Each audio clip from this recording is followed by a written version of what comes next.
नागरिकांनी जो माझ्यावर विश्वास ठेवून जवळजवळ 92,000 मतं माझ्या पार्टीला टाकल्यामुळे अनेक लोक विरोधात काम करत असताना सुद्धा मला आज जे सगळ्यांच्या मतदारांच्या आशीर्वादाने आज मी निसक्त यश मिळवलेले, पण नक्कीच यापुढे अजून काम करेन आणि तो विश्वास आज 92,000 मतदारांनी माझ्यावर टाकलेला आहे, त्या विश्वासाला मी कुठेही पराभव देणार नाही आणि येणाऱ्या काळामध्ये अजून विकासाची कामं या क्षेत्रामध्ये करण्याकरता प्रयत्न करेन. या ठिकाणी मी आवर्जून उल्लेख करेन आमचे नेते आदरणीय देवेंद्र फडणवीस साहेब त्यांनी अतिशय यामध्ये माझ्या पाठीमागे खंबीरपणे उभे राहिले आणि राज्याचे मुख्यमंत्री एकनाथ शिंदे असतील, अजितदादा पवार असतील, या सगळ्यांनी संघटनाच्या माध्यमातून मला अतिशय मदत केली आणि म्हणूनच एवढा अटीतटीचा सामना असताना पण म्हणजे त्या ह्याच्यामध्ये मला यश प्राप्त झालं. ते फक्त सर्व नागरिकांमुळे, सगळ्या मतदारांमुळे आणि आमचे सर्व कार्यकर्ते, सर्व एक छोटा कार्यकर्ता, बूथ प्रमुख असो किंवा वार्डाचा अध्यक्ष असो, त्यांनी पण अतिशय मेहनत केली. सगळ्या माझ्या मित्रांनी मेहनत केली, माझा परिवार पूर्ण, माझ्या परिवारातले पण सगळे सदस्य अतिशय सगळेजण म्हणजे माझी दोन्ही मुलं तर अक्षरशः सगळ्या जे राजकीय आहे तसा त्यांनी काम केला. माझे बंधू असतील, माझे सगळे पुतणे वगैरे सगळ्यांनी, माझ्या सुना असतील, त्यांनी सगळ्यांनी याच्यामध्ये खूप मेहनत घेतली आहे. माझे कार्यकर्त्यांनी तर आत्मदात आमच्या महिला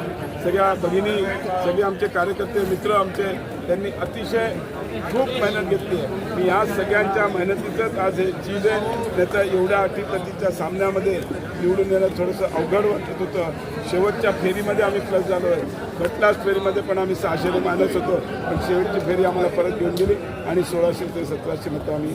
आता हसायला हरकत नाही, आता हसायला हरकत नाही, अजून तणाव दिसतो, आता हसायला हरकत नाही. काही पण मी हसत होतो, पण असं असते मला असा खूप ओव्हर कॉन्फिडन्स किंवा हे कधी दाखवायचं नसतं राजकारणात. कारण की आपल्याला माहिती आहे माझी 14ची निवडणूक पण अटीतटीची होती, 19ची पण निवडणूक अटीतटीची होती आणि ही निवडणूक आज अटीतटीची.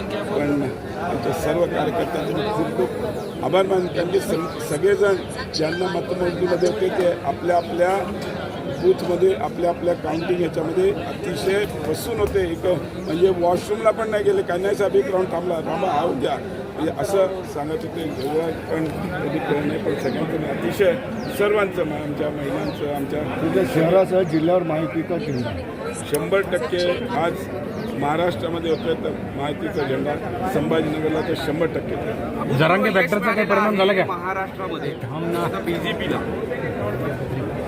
कारण की कसं आहे, या 2.5 वर्षात आमच्या सरकारने सामान्य जनतेसाठी अनेक योजना आणल्या आणि त्या माध्यमातून त्यांना जे शेवटच्या घटकापर्यंत प्रत्येकाला मदत करायचा, प्रत्येकाला सक्षम करण्याकरता म्हणजे लाडली बहिणाच्या माध्यमातून आम्ही महिला सक्षमीकरण जे आमचं ध्येय होतं ते आम्ही पूर्ण करायचा प्रयत्न केला. मताधिक्य घटनेपाठीमागे जरांगे फॅक्टरचा परिणाम वाटतोय का?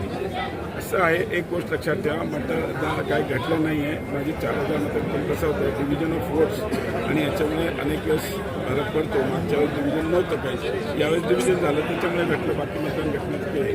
थँक्यू. यस.